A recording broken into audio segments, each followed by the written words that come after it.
اے پیغمبر، لوگوں سے کہہ دو کہ اگر تم اللہ کو دوست رکھتے ہو تو میری پیروی کرو، اللہ بھی تمہیں دوست رکھے گا اور تمہارے گناہ معاف کر دے گا، اور اللہ بخشنے والا ہے، مہربان ہے۔ کہہ دو کہ اللہ اور اس کے رسول کا حکم مانو، پس اگر وہ نہ مانے تو اللہ بھی کافروں کو دوست نہیں رکھتا۔ اللہ نے آدم اور نوح اور خاندان ابراہیم اور خاندان عمران کو تمام جہان کے لوگوں میں سے منتخب فرمایا تھا، ان میں سے بعض کی اولاد تھے، اور اللہ سننے والا ہے، جاننے والا ہے۔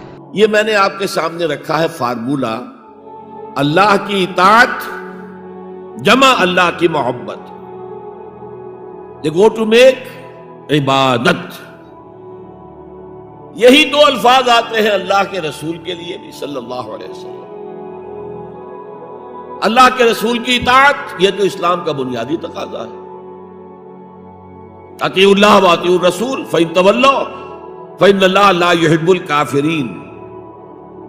اطاعت کرو اللہ کی، اطاعت کرو رسول کی، پھر اگر یہ منہ موڑ لیں تو اللہ کو ایسے کافر بالکل پسند نہیں، تو کفر کا فتویٰ ہو رہا۔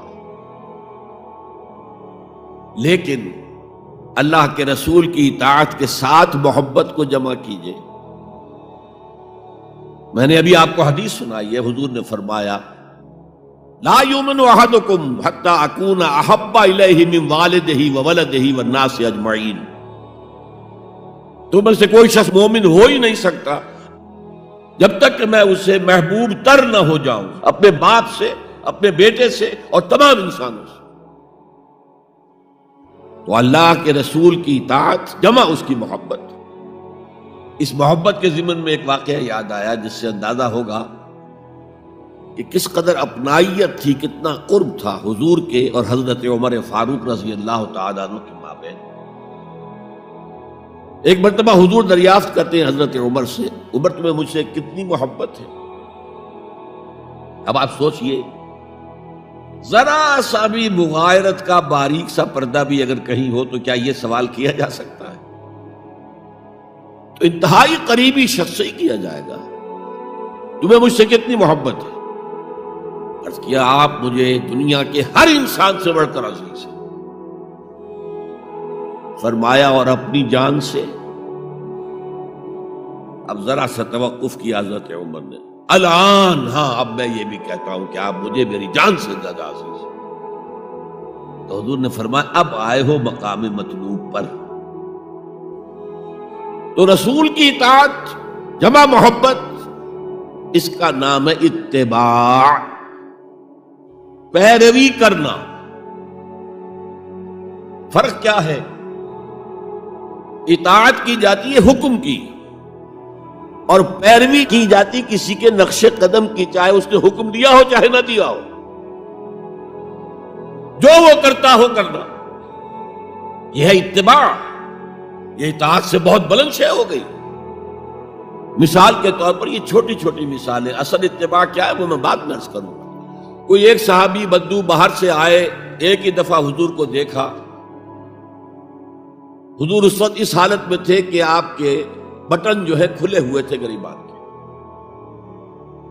انہوں نے پھر ساری عمر اپنے گریبان کے بٹن نہیں لگائے۔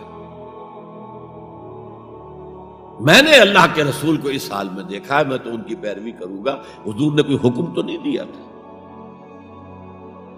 تو یہ جو محبت، شدید محبت کے تحت جو بات آئے گی، اس کا نام اتباع ہے۔ اور اس اتباع کا مقام کیا ہے وہ آیت میں سنا چکا ہوں آپ کو۔ قُلْ إِن كُنتُمْ تُحِبُّونَ اللَّهَ فَاتَّبِعُونِي يُحْبِبْكُمُ اللَّهُ۔ اے نبی ان سے کہہ دیجئے اگر تم اللہ سے محبت کرتے ہو تو میرا اتباع کرو، میرے نقش قدم پر چلو، میری پیروی کرو۔ اللہ تم سے محبت کرے گا، تم اللہ کے محب نہیں محبوب بن جاؤ گے۔ اور اگر کہیں کوئی لغزش ہو گئی، کوئی خطا ہو گئی، کہیں جذبات کے رو میں بہہ کر کوئی گناہ کر بیٹھے تو اللہ معاف فرما دے گا۔ اللہ بڑا غفور ہے، اللہ بڑا رحیم ہے۔ مطلب یہ کہ راستہ تم نے یہ طے کر لیا ہو کہ چلنا مجھے محمد کے پیچھے ہے صلی اللہ علیہ وسلم۔ اب چلتے چلتے کبھی پاؤں پھسل گیا، کہیں گر گئے، کوئی بات نہیں، اٹھو فوراً، توبہ کرو اور آگے بڑھو. تو خطا اگر ہو بھی جائے گی، کہیں لغزش ہو جائے، کہیں چلتے چلتے پاؤں پھسل جائے کیچڑ پہ، یا کوئی کیلے کا چھلکا آ گیا پاؤں تلے، گر گئے، کوئی حرج نہیں، اٹھو دوبارہ، لیکن نقش قدم جو ہے محمد کا صلی اللہ علیہ وسلم اس پر چلو.